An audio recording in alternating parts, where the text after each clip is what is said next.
Berarti apa? Kalau saya bangun pagi, saya lihat di kaca, harusnya saya bilang apa? Tuhan terima kasih. Bahwa saya adalah kehidupan yang sangat megah. Karena Roh Kudus tinggal di dalam sini. Pertanyaan yang sangat penting. Roh Kudus tinggal di dalam sini. Tuhan manunggal sama manusia. Kok gak mati? Ayo. Dulu kan Tuhan bilang jangan dekat-dekat. Kekudusan Tuhan bisa membunuh manusia. Kenapa hari ini kita manunggal sama Tuhan? Menjadi baitnya Roh Kudus loh. Roh Kudus tinggal di dalam sini loh. Roh Kudus adalah meterai keselamatan loh. Roh Kudus gak pernah tinggalin kita loh. Kok gak mati?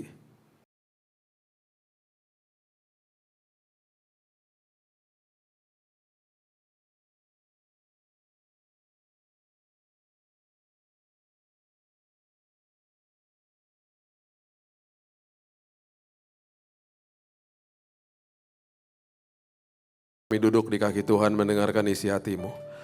Roh Kudus yang ada di dalam kami mengajar kami, menasihati kami, memimpin kami. Bahkan meneguhkan hidup kami, meneguhkan iman kami dengan kebenaran firman-Mu. Karena kami tahu hanya firman Tuhan yang bisa menopang hidup manusia. Kami sambut firman Tuhan di dalam nama Tuhan Yesus kami berdoa. Kita sama-sama katakan, amin, amin, amin, amin, amin, amin. Silakan duduk, shalom. Bagi semua fansnya Arsenal saya berduka cita. Bagi fansnya PSG, bersuka cita lah engkau. Back to back, luar biasa ya. Saya sebenarnya nggak terlalu peduli sama itu. Saya sedih karena hari ini OKC Thunder saya kalah. Mungkin Bapak Ibu bertanya saya ngomong apa. Kita bukan bagian firman, abaikan saja ya. Oke, dari tadi kita membahas tentang kebenaran apa yang baru saja kita rayakan. Yaitu pencurahan Roh Kudus. Perhatikan ini baik-baik. Ada 5 hari atau event di dalam kedatangan Yesus firman menjelma jadi manusia. Dan ironisnya hanya 3 saja yang biasanya kita rayakan besar-besaran. Kelahiran Yesus pastinya, kematian Yesus di Jumat Agung, dan juga kebangkitan Dia. Waktu saat kenaikan kita sudah mulai agak pudar sedikit ya. Dan bahkan kita juga mungkin nggak ngerti juga esensinya mungkin. Dan waktu pencurahan Roh Kudus, kemudian kita juga hanya berpikir bahwa ya udahlah Roh Kudus dicurahkan, kita juga harus sebenarnya mengerti apa itu esensi Roh Kudus yang ada dalam hidup kita. Nah, di 2 event terakhir ini, kenapa juga disebut Pentakosta, Penta 50 dari hari kebangkitan Dia. Nah, di dalam peristiwa-peristiwa ini, sebelum Dia naik ke surga, sebelum Pentakosta, di kitab Kisah Para Rasul yang ditulis oleh Dr. Lukas dengan sangat detail, dia tulis bahwa Yesus mengajarkan berkali-kali, berulang kali tentang prinsip kerajaan sorga. Kemudian Yesus juga tahu bahwa sebentar lagi kita sebagai manusia tidak akan lihat Dia secara fisik. Dan Dia tahu betapa sulitnya hidup manusia untuk percaya sama sosok pribadi ini. Yang mereka tidak bisa lihat karena Dia tahu orientasi kita di mana kita bisa percaya itu adalah sesuatu yang kita bisa lihat. Makanya waktu Dia ngomong sama Thomas, Dia bilang begini, kamu udah lihat saya makanya kamu percaya.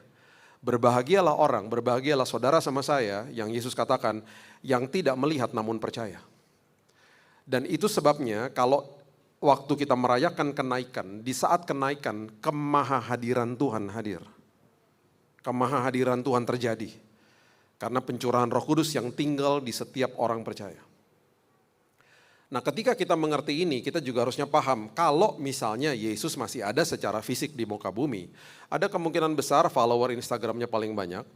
Dan kalau mau diundang ke GSJS harus nunggu mungkin 5 tahun, karena dia akan ada di mana-mana, dia harus nunggu dan lain sebagainya. Tapi kita mungkin akan lebih percaya kalau kita lihat YouTube-nya, Instagram-nya di mana dia menyembuhkan orang, kita akan bilang, wow luar biasa, wow luar biasa. Hari ini enggak gitu. Kita nggak bisa lihat sosok yang kita percaya ini. Makanya tetapi di balik ini semuanya ada sebuah perkara yang sungguh indah. Karena sebenarnya yang lebih dahsyat lagi daripada penglihatan kita yang hanya terbatas ini. Dia memberikan sebuah keindahan dalam hidup manusia dengan satu pemberian yang luar biasa yang namanya Roh Kudus. Oke. Sebelum kita sampai ke situ, kita tarik dulu ke belakang. Kenapa manusia kemudian harus mengalami hal-hal seperti ini dan apa arti yang Alkitab katakan tentang kehidupan kita hari ini. Untuk kita mengerti itu dengan baik dan benar, kita harus lihat dulu waktu manusia jatuh dalam dosa, manusia itu mengalami sebuah yang namanya hukuman atas dosa, yaitu the penalty of sin yang namanya kematian. Jadi waktu manusia berhadapan sama kematian, kematian itu akhirnya menjadi sebuah beban, menjadi sebuah penghalang, karena arti daripada kematian adalah dipisahkan dari Tuhan. Jangan berpikir formatif, jangan berpikir oh napas berhenti, itu hanya formatif saja, tapi esensi daripada kematian, manusia dipisahkan dari Tuhan. That is the penalty of sin. Itu adalah hukuman dosa. Di dalam peristiwa ini, sebelum akhirnya Yesus hadir di perjanjian lama, Tuhan itu rindu sekali untuk bisa manunggal dengan manusia. Tapi nggak bisa. Nah, hal-hal yang sangat luar biasa kalau kita baca dan kita akhirnya harus mengerti dan akhirnya hari ini harusnya kita apresiasi luar biasa dan tidak menganggap enteng kehadiran Tuhan dalam hidup ini. Yang terjadi pada saat itu salah satu contoh yang begitu ironis adalah ketika semak belukar itu terbakar namun tidak terbakar dan ada Musa di hadapannya dan itu adalah lambang daripada hadirat Tuhan hadir di sana. Waktu Musa mau dekat-dekat firman Tuhan dia katakan Tuhan sendiri katakan Musa, Musa jangan dekat-dekat. Bayangin ya manusia mau dekat dengan Tuhan, manusia mau cari penciptanya dan selalu punya kecenderungan untuk cari penciptanya karena itu adalah kelegaan, kepuasan yang dia terima. Manusia tidak bisa dekat-dekat bukan karena tempat itu kotor, bukan karena tempat itu najis. Inilah firman Tuhan, jangan dekat-dekat karena ini adalah tanah kudus.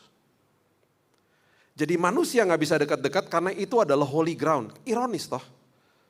Karena Tuhan tahu ketika manusia dekat-dekat dengan kekudusan Tuhan, manusia yang tidak kudus bisa mati dilumat oleh kekudusan Tuhan. Jadi Tuhan bilang jangan dekat-dekat. Nah ketika kita kemudian lihat juga perjalanan-perjalanan daripada bangsa Israel, mulailah di tahun 1446 sebelum Masehi, 1400 tahun sebelum Yesus hadir. Tuhan mulai kasih tahu sama manusia bahwa Tuhan mau berjumpa dengan manusia. Akhirnya karena belum ada mediator agung yang namanya Yesus, haruslah dibuat tempat, haruslah ada korban-korban yang disajikan. Kitab Imamat menyajikan itu dengan cukup ngejelimet kalau kita baca. Dan akhirnya lahirlah sebuah tempat di mana tempat itu disebut Kemah Musa. Di dalam perjalanan bangsa Israel menuju kepada tanah perjanjian.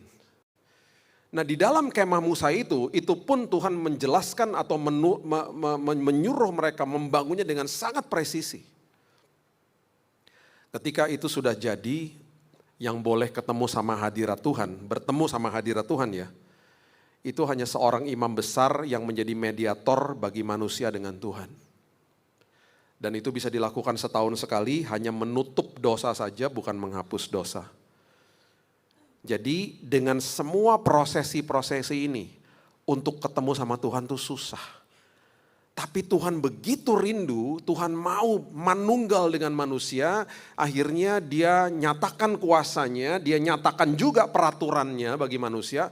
Kalau kamu mau ketemu sama saya ya udah setahun sekali, saya minta seorang wakil dari kamu yaitu imam besar yang bisa berjumpa dengan saya dan nanti dosa kamu ditutup, kamu harus lakukan lagi nanti tahun depan. Dengan berjalannya waktu, bangsa Israel akhirnya masuk ke dalam tanah perjanjian, kemahnya udah gak ada karena kemahnya itu kan pindah-pindah sesuai sama perjalanan bangsa Israel. Akhirnya kemahnya gak ada udah. Tabut perjanjian yang ada di dalamnya, yang adalah lambang daripada hadirat Tuhan, bercecerlah kemana-mana. Sempat ada di tangan orang Filistin, sempat kemana-mana, akhirnya singkat cerita, jatuh ke tangannya Raja Daud. Waktu jatuh ke tangannya Raja Daud, itu kan lambang hadirat Tuhan. Itu disimpan di sebuah kemah namanya kemah Daud. Satu hari Daud ngomong gini sama advisernya yaitu Nabi Nathan. Dia bilang gini, Nabi sini, tolong kamu doa sama Tuhan karena saya pengen banget bangun bait Allah. Karena saya pengen sekali supaya tabut itu ada di dalam bait Allah. Karena gak fair lah. Saya ini tinggal di dalam sebuah istana yang dibuat dari kayu aras, sementara masa tabut Tuhan itu yang melambangkan hadirat Tuhan ada di sebuah kemah. Gak bener lah. Jadi saya pengen bangun bait Allah. Coba kamu tanya sama Tuhan. Nabi Nathan berdoa, dia datang lagi dengan pesan, dia kasih tahu sama Raja Daud, dia bilang gini, bos gak usah kata Tuhan. Karena nanti kata Tuhan, biarkan anakmu aja yang bangun bait Allah. Tapi bos, karena bos ini udah mau supaya bangun bait Allah, inisiatifnya datang dari dia. Tuhan membuat perjanjian kudus sama Daud. Ini menggambarkan Bapak Ibu bahwa tempat pada saat itu sakralnya luar biasa. Karena hanya di sebuah tempat Tuhan bisa berjumpa dengan manusia. Dan tabut perjanjian adalah lambang daripada hadirat Tuhan. Kalau kita mau bahas tabut perjanjian lebih panjang lagi nanti. Di dalam tabut perjanjian ada apa? Di dalam tabutnya nih, ada 3 elemen. Tongkat Harun, lambang daripada pemberontakan manusia kepada kepemimpinan Tuhan. 2 loh batu, lambang daripada pemberontakan manusia kepada perintah Tuhan. Roti mana, lambang pemberontakan manusia kepada provisi penyertaan Tuhan. Ditutup sama tutup pendamaian namanya. The mercy seat. Di atasnya ada malaikat kerub yang menjaga hadirat Tuhan waktu manusia diusir dari Eden. Itu ada lambang-lambangnya. Jadi pemberontakan manusia itu ditutup dengan kasih karunia Tuhan. Jadi ini lambang-lambang pemberontakan manusia yang Tuhan akhirnya datang kepada manusia. Udahlah saya tutup aja deh. Dan ketika ada atonement day atau hari pendamaian hanya bisa didamaikan sekali setahun, tahun depan harus diulang lagi. Semuanya serba sementara. Dan ini waktu Daud akhirnya berupaya untuk membangun bait Allah, inilah perjanjian kudus yang Tuhan berikan kepada Daud. Walaupun bukan dia yang bangun bait Allah. 2 Samuel pasal yang ke-7 ayat 16. Keluarga dan kerajaanmu akan kokoh untuk selama-lamanya di hadapanku, tahtamu akan kokoh untuk selama-lamanya. Ikuti perlahan-lahan sejarah ini karena sangat penting supaya kita mengerti esensi daripada kehidupan kita hari ini. Gara-gara mau bangun bait Allah, Daud diberikan Holy Covenant, perjanjian kudus, bahwa keluarga, kerajaan, bahkan tahtamu akan kokoh sampai selama-lamanya. Salah satu daripada itu yang sungguh dahsyat, tahtanya kokoh sampai selama-lamanya. Karena dari keturunan Daud lahirlah Yesus. Tahta kerajaan berlaku sampai selama-lamanya. Makanya di kitab Matius dikatakan di silsilah Yesus itu disebut anak Daud. Oke, secara lahiriah, secara kerajaan, secara keluarga, turunannya dia juga diberkati akhirnya. Cuma gara-gara dia mau bangun bait Allah. Siapa yang bangun bait Allah setelah dia? Setelah inisiatif keluar dari Daud. Salomo anaknya. Salomo membangun bait Allah itu selesai dibangun itu pada tahun 959 sebelum Masehi. Timbul sebuah bangunan yang sangat luar biasa megahnya. Salomo hidup dalam dosa Bapak Ibu. Perhatikan apa yang Alkitab katakan. 1 Raja-Raja 11 ayat 11 sampai ayat yang ke-12 mengatakan begini. Lalu berfirmanlah Tuhan kepada Salomo, oleh karena begitu kelakuanmu, yakni engkau tidak berpegang pada perjanjian dan segala ketetapanku yang telah kuperintahkan kepadamu, maka sesungguhnya aku akan mengoyakkan kerajaan itu daripadamu dan aku akan memberikan kepada hambamu. Hanya pada waktu hidupmu aku belum mau melakukannya, oleh karena siapa? Daud ayahmu. Dari tangan anakmu lah aku akan mengoyakkannya. Because of your father, karena bapakmu aku sudah buat perjanjian kudus. Harusnya aku koyakkan loh kerajaannya. Aku luputkan kerajaanmu. Perjanjian kudus mulai berlaku bagi keturunan Daud. Bapak Ibu, 300 tahun Daud udah mati. Jadi Daud mati 300 tahun setelah itu. Ada keturunannya namanya Raja Hizkia. Memerintah kerajaan Yehuda, ibu kotanya Yerusalem. Karena ulah bapaknya namanya Ahaz yang bersekutu dengan bangsa Asyur yang sangat besar pada saat itu. Bangsa adidaya lah yang sangat besar. Gara-gara dia bersekutu dengan Asyur, Asyur ini akhirnya waktu mendapati anak daripada Raja Ahaz ini memerintah namanya Hizkia, mereka mulai menusuk dari belakang, mereka bilang gini, sekarang saatnya kita ambil teritorinya mereka. Di satu hari, kerajaan Asyur mengirim 185.000 tentaranya mengepung Yerusalem. 300 tahun ya, Daud udah gak ada. Lihat apa yang terjadi. 2 Raja-Raja 19 ayatnya yang ke-32 sampai 35 katakan begini. Sebab itu beginilah firman Tuhan mengenai Raja Asyur. Ia tidak akan masuk ke kota ini dan tidak akan menembakkan panah ke sana. Juga ia tidak akan mendatangi dengan perisai dan tidak akan menimbun tanah menjadi tembok untuk mengepungnya. Melalui jalan daripada ia datang, ia akan pulang. Tetapi ke kota ini ia tidak akan masuk, demikianlah firman Tuhan. Dan aku akan memagari kota ini untuk menyelamatkannya. Oleh karena aku dan oleh karena siapa? Daud hambaku. Maka pada malam itu keluarlah malaikat Tuhan, dibunuhnyalah 185.000 orang di dalam perkemahan Asyur. Waktu mereka bangun pagi-pagi tinggal bangkai semuanya. 300 tahun Daudnya udah gak ada. Keturunannya dijaga sama Tuhan gara-gara moyangnya dulu mau bangun bait Allah. Begitu sakralnya sebuah tempat dan turun-temurun, ini merupakan sebuah tradisi yang dialami sama bangsa Yahudi. Tempat, dan selalu tempat. Satu hari, di tahun sekitar 586 sebelum Masehi, Yerusalem diserang sama kerajaan Babel. Bapak Ibu mungkin pernah dengar nama rajanya Nebukadnezar. Diserang sama Babel, bait Allah yang didirikan sama Salomo dihancurkan sehancur-hancurnya. Jadi bait Allah pertama itu hanya berdiri 373 tahun. Hancur. Waktu diserang, dihancurkan, akhirnya orang-orang dari Yahudi dibawa ke Babel, terjadilah sebuah exile atau pengasingan pada saat itu. Disitulah kita baca kitab-kitab seperti Daniel, kisah-kisah seperti Sadrak, Mesak, dan Abednego. Mereka adalah anak-anak muda Yahudi yang dibawa ke Babel, yang hari ini adalah Irak, Mesopotamia. Satu hari setelah puluhan tahun ada di sana, mereka diizinkan pulang. Dan kerajaan Babel memberikan izin kepada bangsa Yahudi untuk kembali mendirikan bait Allah yang kedua.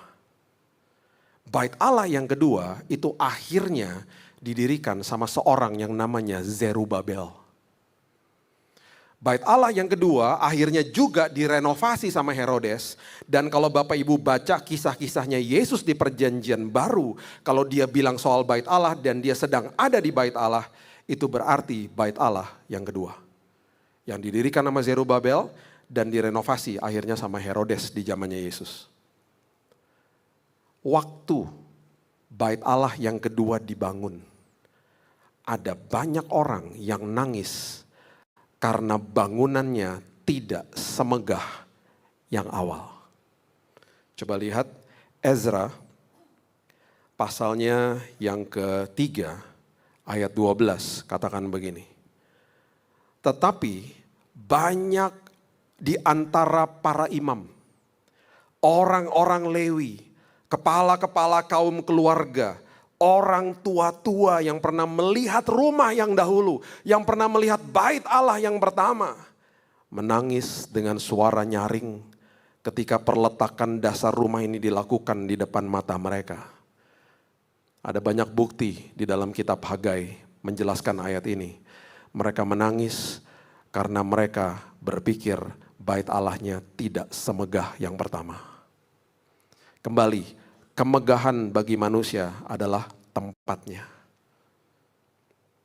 Sedang banyak orang bersorak-sorai dengan suara nyaring karena kegirangan. Jadi ada yang senang, ada yang nangis. Tiba-tiba, di zaman pembangunan bait Allah yang kedua, ada seorang nabi yang hidup saat itu namanya Hagai. Dan saat itu dia kemudian mendapatkan sebuah nubuatan dari Tuhan. Yang hari ini kita juga gak tahu apa yang ada di benaknya waktu dia tulis nubuatan ini. Ada kemungkinan besar di dalam pikirannya dia, bait Allah nanti yang akan hadir adalah bait Allah yang lebih besar daripada bait Allah yang dibangun pada saat itu. Karena ini kalimatnya. Hagai pasal yang kedua, ayat yang ke-9 katakan begini. Hagai pasal yang kedua ayat 9. Adapun rumah ini. Kemegahannya, perhatikan ini. Kemegahannya yang kemudian akan melebihi kemegahannya yang semula. Firman Tuhan semesta alam. Jadi nanti bait Allah yang akan dibangun yang kemudian akan lebih megah daripada bait Allah yang dulu. Firman Tuhan semesta alam. Dan di tempat ini, kenapa dia megah? Karena Tuhan akan memberi damai sejahtera. Demikianlah firman Tuhan semesta. Oke, supaya kita nggak lupa. Mari sama-sama katakan sama saya, damai sejahtera. 2, 3, damai. Jangan lupa itu. Jangan lupa itu. Rumah yang kemudian itu megah karena ada damai sejahtera di dalamnya. Oke. Hagai tulis ini, saya nggak tahu di dalam benaknya seperti apa. Ratusan tahun setelah ini, Yesus hadir. Yesus hadir. Waktu dia hadir, dia mulai berkhotbah, dia mulai membagikan firman yang banyak mementahkan tentang tradisi-tradisi Yahudi pada saat itu pastinya. Salah satunya mengenai bait Allah. Salah satunya mengenai struktur daripada gedung tempat pertemuan antara Tuhan dengan manusia. Matius pasal yang ke-12 ayatnya yang ke-6. Coba lihat. Matius 12 ayat yang ke-6. Yesus berkata begini, dan ini pasti membingungkan banyak orang. Aku berkata kepadamu, di sini ada yang melebihi apa? Bait Allah. Bingung kan? Mereka mungkin berpikir begini, oh bentar lagi mungkin ada bait Allah yang ketiga. Atau bahkan renovasi daripada bait Allah yang kedua ini makin besar, makin megah. Ini semuanya dimentahkan sama Yesus. Waktu dia lagi berjalan keluar dari bait Allah di Markus 13 ayat 1 dan 2. Lihat apa yang terjadi. Ketika Yesus keluar dari bait Allah, seorang muridnya berkata kepadanya, Guru, lihatlah betapa kokohnya batu-batu ini dan betapa megahnya, lihat kata itu. Betapa megahnya gedung-gedung ini. Bait Allah yang kedua. Tiba-tiba Yesus bilang begini, ayat 2. Kau lihat gedung-gedung yang hebat ini, kau lihat di dalam matamu bangunannya kan hebat, gedung gerejanya kan hebat, bait Allahnya hebat toh. Tidak satu batu pun akan dibiarkan terletak di atas batu yang lain, semuanya akan diruntuhkan. Ini nubuatan Yesus Bapak Ibu, karena akhirnya di tahun 70 setelah Masehi, di tahun 70, tentara Roma masuk ke dalam Yerusalem, diporak-porandakan seisi kota, termasuk bait Allah yang kedua, dihancurkan sampai sehancur-hancurnya. Bahasa Inggris, kalimat yang tadi dikatakan thrown down, batunya dilempar ke bawah. Itu sebabnya Bapak Ibu kalau pernah ke Yerusalem, pasti diajak ke tur ke kota tua Yerusalem. Di luar kota tua Yerusalem, di luar temboknya, biasanya tuh tour guide-nya pasti kasih tahu, ini bekas batu-batu dari bait Allah yang kedua, dilempar sampai ke bawah.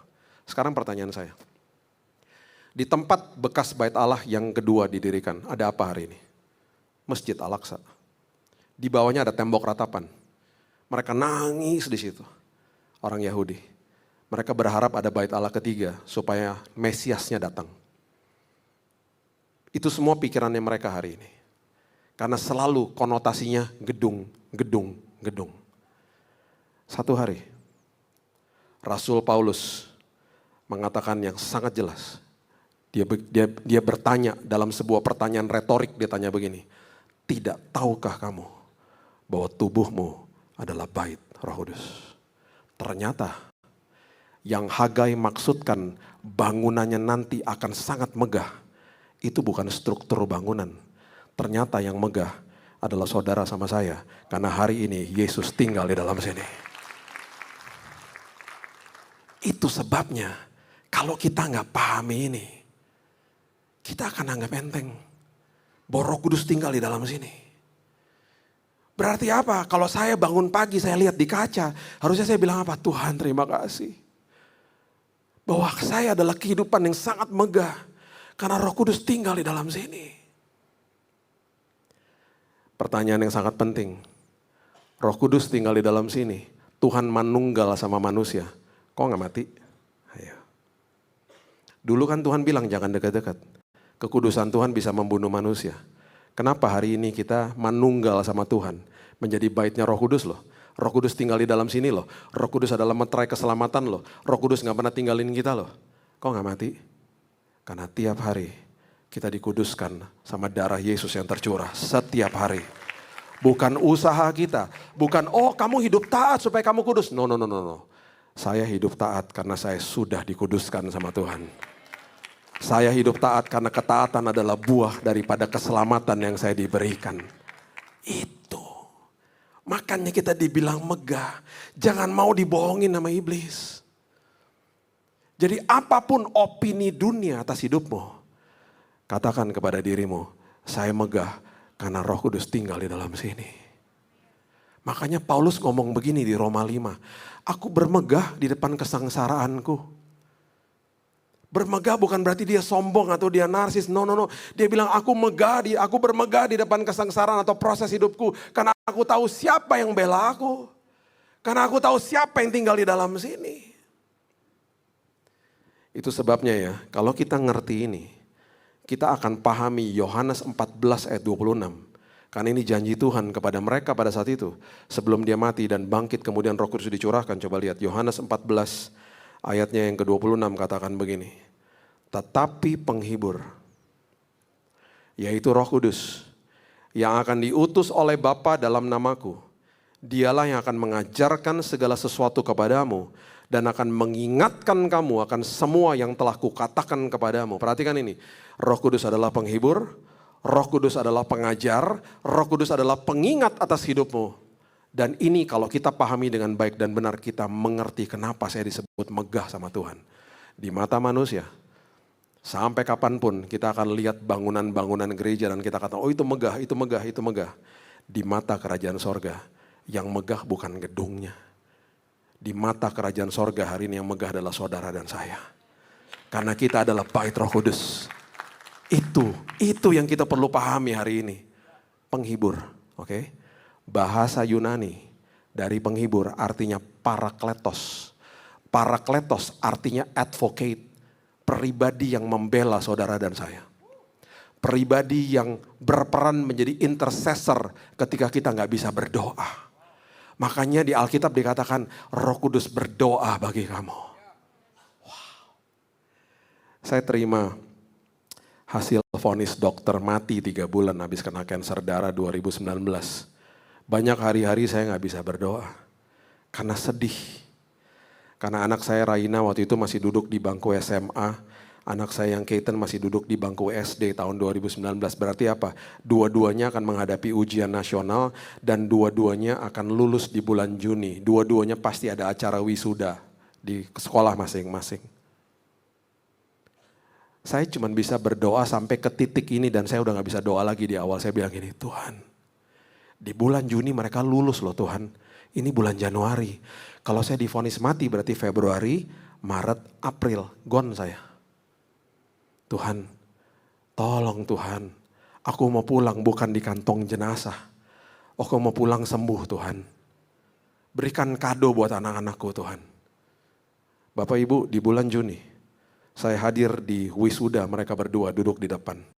Dalam kondisi kurus tapi sembuh total dari kanker. Sembuh total. Di hari-hari yang sulit, di hari-hari yang gak bisa berdoa, saya sama istri saya pegangan tangan, kita perjamuan kudus yang bisa kita lakukan hanya nangis. Dan di situ saya dihiburkan Tuhan, karena apa? Disitulah parakletos terjadi. Roh Kudus berdoa bagi saya.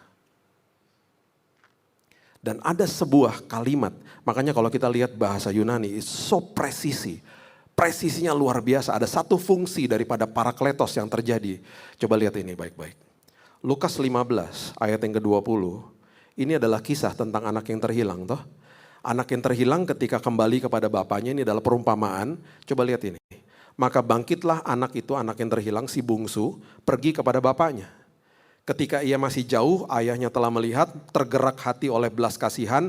Ayahnya berlari mendapatkan anaknya itu, lalu merangkul, perhatikan kata itu, merangkul dan mencium dia. Bahasa Inggrisnya to fall upon his neck, dirangkul gini. Lehernya. Kata merangkul itu adalah epipipto. Kata yang sama epipipto itu digunakan di Kisah Rasul pasal yang ke-10 ayat 44. Coba lihat. Kisah Rasul 10 ayat 44 mengatakan, ketika Petrus sedang berkata demikian, ketika Petrus sedang berkhotbah, turunlah Roh Kudus ke atas semua orang yang mendengarkan pemberitaan itu. Kata turun di situ adalah epipipto. Jadi ketika Roh Kudus turun ke dalam hidup saudara dan saya, Roh Kudus itu merangkul kita, dan setiap hari kalau kita bangun pagi, kalau kita ngerti ini, kita harusnya sadar setiap hari Tuhan peluk hidupmu. Setiap hari. Apapun kegagalanmu, apapun yang kau buat dalam hidupmu ketika engkau sudah terima Yesus sebagai juru selamat, tiap hari dirangkul, dicium, dirangkul, dicium. Epipipto itu adalah arti daripada parakletos. Dia adalah pribadi yang intercede, dia adalah pribadi yang membela hidupmu. Oh, kamu dituduh sama iblis tentang masa lalumu, sini. Dipeluk sama dia. Kata siapa? Bagi aku kamu lebih daripada pemenang. Bagi aku di hadapan aku engkau sempurna dan luar biasa. Bahkan engkau sangat megah karena rohku tinggal di dalammu. Bahkan kitab Roma mengatakan begini, roh yang membangkitkan Kristus dari kematian tinggal di dalam orang percaya. Ayo, kurang dahsyat apa lagi kita? Jangan mau dibohongin iblis. Jangan mau dibohongin iblis. Kemudian firman Tuhan katakan apa? Roh itu bukan sekedar sebagai parakletos, sebagai penghibur. Dia mengajar kita. Kata mengajar di dalam bahasa Yunani adalah kata yang artinya didasko. Didasko adalah prolong teaching. Dia gak ada capek-capeknya ngajarin kita. Masalahnya gini, gimana dia mau ngajarin kita kalau makalahnya aja kita gak pernah baca. Gimana dia mau ngajarin kita kalau firman aja kita gak baca. Kalau firman aja kita gak dengar. Makanya saya bawel kan sama jemaat saat teduh Bapak Ibu kalau pagi. Karena firman yang menopang, karena ada fungsi Roh Kudus yang luar biasa di dalam sini mau ngajarin kita tiap hari. Banyak orang yang saya kenal. Karena hidupnya intim sama Tuhan. Gak pakai sekolah-sekolah STT itu. Mereka tahu kok kehendak Tuhan, mereka makin paham firman Tuhan. Karena mereka bergumul, saya bukan salahin STT ya. Tapi maksudnya gini loh, banyak orang yang mengalami Tuhan, mereka ngerti firman. Ngerti firmannya sampai sedetail itu dengan keintiman bersama Tuhan. Karena ada Roh Kudus yang ngajarin dia. Dan kemudian dikatakan lagi, Roh Kudus itu mengingatkan hupomimnesko. Itu artinya dia ngajarin kita, kemudian dia ingetin kita. Dan arti daripada kata itu adalah dia ingetin dengan suara yang sangat lembut. Karena dia tinggal di sini, dia gak perlu teriak-teriak. Ironisnya, kita dengar iblis yang mengaum-ngaum seperti singa, yang teriak tiap hari. Seringkali yang kita dengar adalah dia. Yang kita dengar adalah kebisingan sosmed, bukan bisikan Roh Kudus di dalam sini. Sekarang sekali lagi, gimana dia mau ingetin kita kalau kita gak pernah baca? Gimana dia mau ingetin kita kalau kita gak tahu firman? Kalau kita gak pernah baca firman? Bapak Ibu, firman yang kita baca 2 hari lalu ya, belum tentu kita ingat hari ini. Karena kita disibukkan dengan banyak rutinitas. Gak usah rasa bersalah. Di saat kita berhadapan sama masalah, disitulah fungsi daripada Roh Kudus yang mengingatkan kita tentang firman yang mungkin kita baca seminggu lalu, atau bulan lalu, atau mungkin tahun lalu. Karena firman yang kita baca udah ke-download ke dalam sini dan firman itu hidup. Dia ingetin, dia bilang ini, udahlah nak, tenang aja. Ada kuasa di balik ucapan syukur. Udahlah nak, Matius 6 ayat 31, jangan khawatir dan berkata, apa yang kamu makan minum, kita jadi ingat sendiri. Oh iya ya. Saya masuk ke Singapore General Hospital. Saya ada asuransi, cuman karena masih ada waktu yang harus ada waktu 90 hari kan nunggu ya. Saya kan sakit di hari ke-76, jadi asuransi nggak cover lah. Singkat cerita, istri saya karena kerja sebagai evakuasi medis sudah 20-an tahun, dia kenal sama beberapa dokter di Singapura. Singkat cerita, saya bisa dimasukkan ke SGH, Singapore General Hospital. Itu kayak RSCM-nya di Singapura lah, rumah sakit yang dimiliki sama negara, harganya murah, fasilitas bagus. Tahun 2019 mereka nggak terima orang Indonesia. Pokoknya ada kesaksian sendirilah. Tuhan buka jalan, masuk ke sana.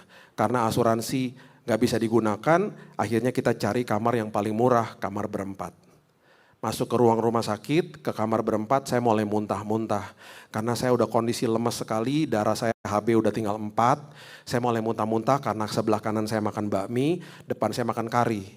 Bau makanan muntah-muntah gak karu-karuan. Beberapa hari setelah itu istri saya di samping saya, dia setengah menangis ngomong gini, aku nyesel. Kenapa? Aku baru tahu ternyata rumah sakit ini punya kamar sendiri, kamar yang cuma bisa sendiri, bukan VIP. Itu kayak disebut kamar isolasi. Dan itu kamar itu bisa sendiri dan harganya murah banget. Lebih mahal sedikit dari kamar berempat ini. Dan tadi aku baru lihat di website, aku tanya sama dokter, aku tanya sama suster bilang sold out. Aku nyesel banget kenapa nggak dari kemarin-kemarin sebelum kamu masuk rumah sakit, aku udah lihat, aku keteledor banget, dia nyesel banget. Saya sempat kecewa juga sih, oh iya ada ruangan sendiri ya, dan murah ya, iya. Itu kamar sendiri, memang dia murah karena nggak ada jendelanya. Jadi kamarnya murah karena gak ada jendelanya, tapi sendirian. Saya sempat kecewa juga, ya sayang ya. Disitulah Roh Kudus ingetin. Tiba-tiba saya ngomong gini sama istri saya, udahlah Tuhan juga tahu yang terbaik, Tuhan udah pimpin kok ke sini. Kalau Tuhan mulai, Tuhan akhiri dengan indah. Udahlah, terus saya ngomong gini lagi, udahlah ada kalau kita ngucap syukur, ada kuasa loh di balik ucapan syukur. Kita berdoa sama-sama, kita berdoa. Kira-kira beberapa saat setelah itu, berapa hari, jam 6:30 malam, suster bangunin saya lagi tidur. Pak, rumah sakit sama dokter udah setuju sepakat, Bapak dikasih kamar nomor 3 di ujung Pak, itu kamar sendirian. Oh dapat ya kamar yang isolasi itu? Bukan kamar isolasi yang murah itu, bukan. Kamar apaan? Kamar suite room namanya gitu. Apaan tuh suite room? VIP, VVIP, suite room ini kamar paling mahal Pak sebenarnya. Saya gak minta kamar suite room, suster gak ngerti ah. Saya minta kamar isolasi, gimana bayarnya kamar kayak gitu gak mau, suster gak ngerti. Suster bilang gini, tunggu dulu Bapak gak ngerti, saya belum selesai. Dia bilang gini, Pak rumah sakit mau kasih kamar Bapak, kamar itu. Karena itu satu-satunya kamar yang tersedia yang kosong, yang sendiri. Itu sebabnya Bapak mau dipindahin ke situ. Tapi bayarnya gimana? Nggak masalah Pak, Bapak masuk ke sana bayarnya bayar kamar isolasi. Oh mau, that's a good deal. Mau saya bilang gitu. Beneran suster? Iya, kapan bisa masuknya? Sekarang. Udah siap, udah disiapin buat Bapak. Oke, istri saya mana ya? Lagi ke bawah Pak, barusan izin beli makanan. Saya telepon, nggak diangkat-angkat. Dalam hati saya gini, kalau gue nggak pindah, rumah sakit ganti pikiran repot gue. Saya masuk rumah sakit udah di kursi roda, udah nggak bisa jalan. Saya turun dari tempat tidur, hormon adrenalin toh jalan toh. Saya packing semua barang, kan cuma di ujung. Jadi saya ambil tuh koper, saya jalan di koridor rumah sakit, begini-begini jalannya. Suster berteriak dari ujung, kursi roda. Saya bilang minggir, kamar nomor 3 mana buruan. 3 suster datangin saya. Yang 1 pegang koper, yang 2 ngebopong saya sampai di kamar nomor 3. Sebelum masuk saya bilang ini, tunggu. Foto dulu, ada tulisannya suite room. Pintunya lebih gede daripada yang lain. Tunggu tuh. Wow. Kita buka toh pintunya kan. Pas saya buka, besar banget tuh kamar. Itu sahabat saya Richard Buntario ada di situ. Dia pernah datang kunjungin saya di sana. Saya buka toiletnya. Ada karpet-karpetnya di dalamnya. Sampai saya bilang gini, Tuhan tidur di toilet juga gak apa-apa Tuhan. Toiletnya aja bagus banget Tuhan. Saya masuk ke kamar, suster beresin semua barang-barang saya, bantuin saya. Saya masuk ke selimut tenang, air diffuser udah nyala. Aduh, istri datang. Ih kok udah rapi? Iyalah, kita cepat-cepat settle down. Supaya kalau rumah sakit ganti pikiran, mereka gak tega. Udahlah, kita udah settle di sini. Sebelum susternya pergi dari kamar, dia ngomong gini sama saya. Pak, kamar nomor 3 ini cuma ada beberapa di rumah sakit ini. Dan kamar nomor 3 ini biasanya dibook sama raja-raja dari Timur Tengah. Karena ini kamar mahalnya luar biasa. Oh ya? Saya bilang gini sama suster. Kenapa suster saya dapat kamar ini? Karena saya juga anak raja. Saya bilang gini sama istri saya. Kalau kemarin kamar isolasinya ada. Ya kita masuk ke situ. Gak ada jendelanya, kecil pula. Tuhan selalu punya yang terbaik buat anak-anaknya. Makanya kamarnya penuh. Karena Tuhan mau kasih yang lebih baik. Saya disembuhkan Tuhan nih. Bapak Ibu mungkin udah tahu lah kesaksian. Saya disembuhkan Tuhan. Saya disuruh pulang sama dokter 2 minggu. Pak 2 minggu balik lagi ya Pak ke sini. Balik 2 minggu ke sini, nanti kita akan ada lanjutan perawatan di sini. Jadi sebelum keluar dari kamar nomor 3 saya fotoin selfie, aduh makasih ya Tuhan buat kamar ini. Ya udahlah ntar kamar yang isolasi dapat berikutnya gak masalah. Istri saya udah langsung taruh nama, booking waiting list. 2 minggu kita balik lagi. Istri saya bilang gimana kamar isolasi udah ada? Belum ada Bu. Ya kita udah mikir ya kamar berempat lagi. Rumah sakit bilang ini, no problem kamar nomor 3 masih kosong. Dan rumah sakit udah setuju, boleh lagi masuk ke situ. Tapi bayarnya kamar isolasi kan aman katanya. Kenapa? Anak raja. Semua itu ya, semua itu. Itu karena Roh Kudus ngingetin di dalam sini. Makanya ya hidup jadi gak stres toh. Nah saya tutup sama ayat ini. Ayat 27. Ayat terakhir, ayat favorit jemaat kecuali jemaat GSJS ya. Kalau jemaat GSJS dengar ayat terakhir langsung gini, ya kok terakhir sih? Saya masih pengen belajar. Tapi gereja lain dengar ayat terakhir, yes abis ini pulang kita. Tapi GSJS beda. Ayat terakhir, ya kok terakhir sih? Bukannya sejam lagi firman Tuhan. Mukanya beda, auranya beda sini.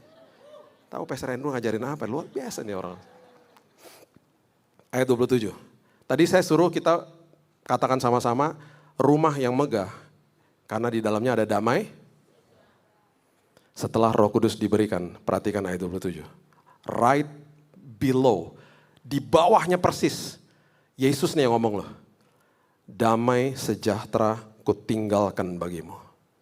Bukan Roh Kudusnya aja, damai sejahtera kutinggalkan bagimu.